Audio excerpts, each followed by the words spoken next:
Continuing day 170 with Ecclesiastes 4. Again, I saw all the oppressions that are done under the sea, and behold, the tears of the oppressed, and they had no one to comfort them. On the side of their oppressors there was power, and there was no one to comfort them.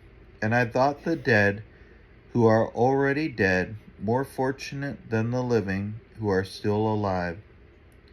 But better than both is he who has not yet been, and has not seen the evil deeds that are done under the sun.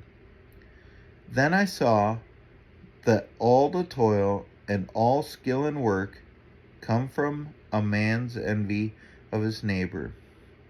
This also is vanity, and a striving after wind.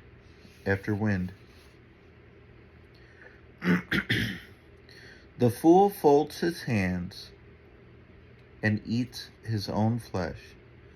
Better is a handful of quietness than 2 hands full of toil and a striving after wind. Again, I saw vanity under the sun, one person who has no other, either son or brother, yet there is no end to all his toil, and his eyes are never satisfied with riches, so that he never asks, for whom am I toiling and depriving myself of pleasure? This also is vanity and an unhappy business. 2 are better than 1, because they have a good reward for their toil. For if they fall, one will lift up his fellow.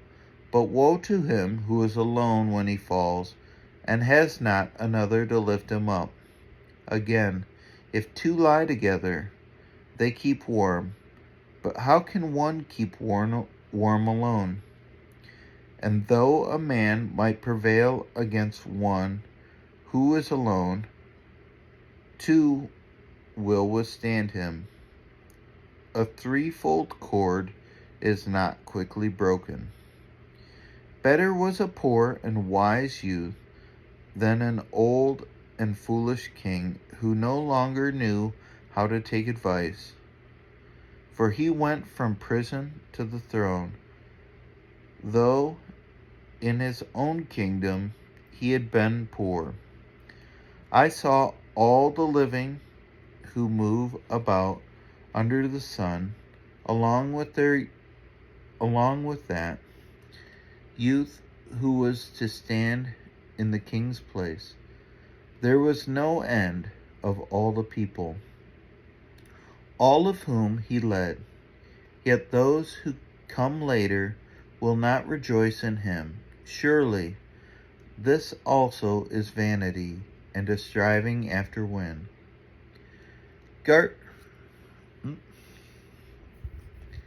Finished up 4.